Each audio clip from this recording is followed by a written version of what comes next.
Car की टक्कर में कांग्रेस पार्षद पुत्र की मौत, 3 लोग हुए घायल। पुलिस ने डीजे वाहन चालक के खिलाफ प्रकरण दर्ज किया। भीलवाड़ा में एक मांगलिक आयोजन में शामिल होकर अपने घर लौट रहे शहर के 2 युवक मंदसौर के समीप सड़क हादसे का शिकार हो गए, जिसमें कांग्रेस पार्षद पुत्र की मौत हो गई, जबकि 3 अन्य घायल हो गए। घायलों को उपचार के लिए जिला मुख्यालय भर्ती करवाया गया। रात्रि में ही 2 घायलों को रतलाम हॉस्पिटल में भर्ती करवाया गया। भीलवाड़ा में एक मांगलिक कार्यक्रम में शामिल होकर नागदा लौट रहे दीपक पिता प्रमोद चौहान, शुभांशु उर्फ शनि पिता प्रमोद चौहान, मुंदड़ी निवासी संजय पिता बाबूलाल खराड़ी मंदसौर के समीप वायडी नगर थाना क्षेत्र के अंतर्गत संजीत मार्ग स्थित भूखी फंटे पर रात्रि 11:30 बजे डीजे वाहन से टकरा गए, जिससे दीपक की कार क्रमांक MP 14CD 1998 3 से 4 पलटी खा गई। हादसा इतना भीषण था कि कार के परखच्चे उड़ गए। सड़क हादसे में दीपक की घटना स्थल पर ही मृत्यु हो गई, जबकि घायल शुभांशु और संजय डीजे वाहन में सवार मिंडला खेड़ा निवासी मुकेश पिता घीसालाल जाटव को उपचार के लिए जिला चिकित्सालय में भर्ती करवाया गया। रात्रि लगभग 12 बजे दुर्गापुरा निवासी अमृत सिंह ठाकुर के साले के बेटे का मोबाइल पार्षद विशाल गुर्जर और संदीप चौधरी के पास आया। पार्षद ने घटना की जानकारी रात्रि में ही पूर्व विधायक दिलीप सिंह गुर्जर को दी। पूर्व विधायक गुर्जर ने मंदसौर विधायक से संपर्क किया। मंदसौर विधायक के समर्थक रात्रि में ही घटना स्थल पर पहुंच गए और घायलों की मदद की। इधर पार्षद प्रमोद चौहान और युवकों के मित्र भी रात्रि में ही घटना स्थल पर पहुंच गए थे, लेकिन किसी को स्थिति स्पष्ट नहीं थी कि हुआ क्या है। पार्षद चौहान ने परिजनों को घर रवाना किया। उसके बाद चौहान के दोस्तों ने बताया कि दीपक की मृत्यु हो गई है। पुत्र शुभांशु घायल है, जिसकी पसलियां, सीने और हाथ में चोटें आई हैं, जबकि जमाई संजय की हालत चिंताजनक बनी हुई है। पार्षद चौहान के पुत्र शनि का मोबाइल अभी भी किसी ग्रामीण के पास है, जो लगातार परिजनों से बात कर रहा है। घटना स्थल से मात्र 800 मीटर की दूरी पर पार्षद चौहान के जमाई का घर था। मामले में पुलिस ने डीजे वाहन चालक के खिलाफ प्रकरण दर्ज करके जांच शुरू कर दी है। पुलिस ने PM के बाद शव परिजनों के सुपुर्द किया। दोपहर में महिदपुर नाका के पीछे स्थित पार्षद चौहान के निवास से पुत्र दीपक की अंतिम यात्रा निकाली गई और चंबल तट स्थित मुक्ति धाम में अंतिम संस्कार किया गया।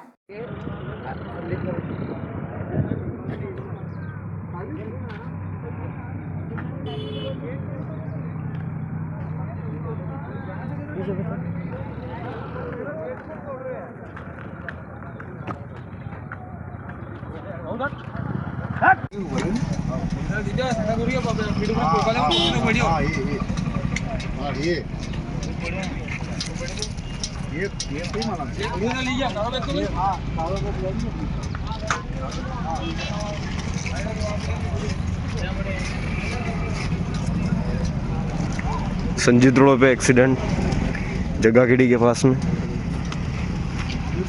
मुंदड़ी के ऊपर मेन रोड पे डीजे और इक्को। इंदू कॉलोनी में महाराष्ट्र मंडल की धर्मशाला की नाली व शासकीय नहर की भूमि पर मकान बनाने की शिकायत वार्ड पार्षद प्रतिनिधि नरेंद्र सेंगर, महाराष्ट्र मंडल के सदस्य अनिल जोशी व विक्रम सिंह शेखावत ने CSP ब्रजेश कुमार श्रीवास्तव से की। हम इस विषय में आए थे कि एक महिला जो कि प्रकाश नगर की निवासी है, वोट वहाँ डालती है और हमारे वार्ड में आकर कॉलोनी के रोड पर और नहर की भूमि पर बैठकर कब्जा कर रही है। नगर पालिका को हमने शिकायत कर दी है। इसकी अनुभवी SDM साहब को भी कर रखी है और CSP साहब को भी आवेदन देना है, क्योंकि वो झूठे केस में फंसाने की धमकी दे रही पूरे वार्ड के वासियों को, और सभी लोग उससे प्रताड़ित हैं। अब उसके पीछे कौन चेहरे हैं और सभी लोग परेशान और कब्जा कर रहे थे। हम इसके चाहते कि निराकरण और नगर पालिका इसमें आग मूंद के बैठी हुई है। नगर पालिका पूरे नगर के नामांतरण रोक के बैठी है। नगर पालिका ने उसको टैक्स की रसीद काट के दे दी है और आवासीय योजना भी दे दी।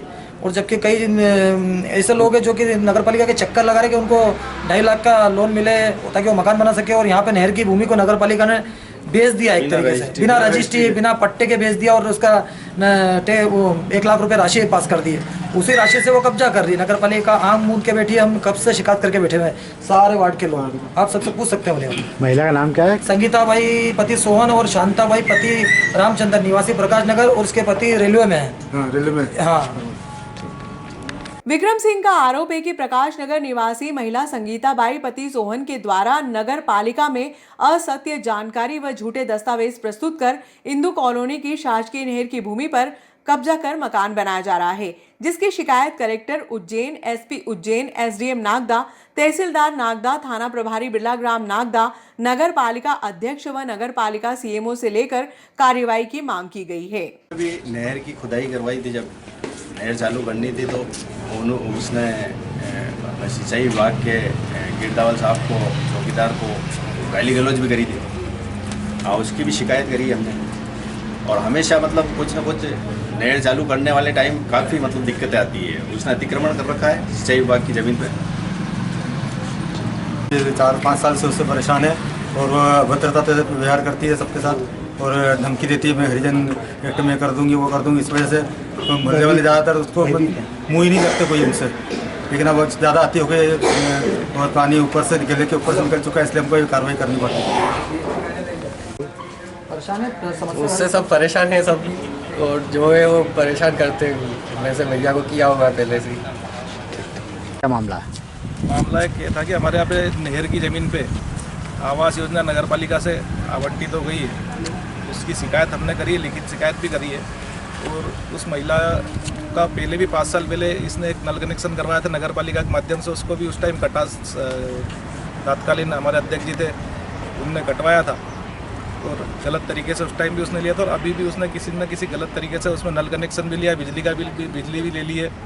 और नहर की ज़मीन है, चूँकि नहर की ज़मीन पे होना नहीं चाहिए था। अब वो क्या कारण रहे कि किन परिस्थितियों में उनने अधिकारियों से ये गलती हुई है, अभी सूचना करने पे उसकी किस्तें तो रुकवा दी गई है और आगे भी तोड़वाने की कोशिश कर रही है। महिला आए दिन मोहल्ले में सबको परेशान करती है, झगड़ा करती है, सभी रहवासियों को परेशानी है उससे।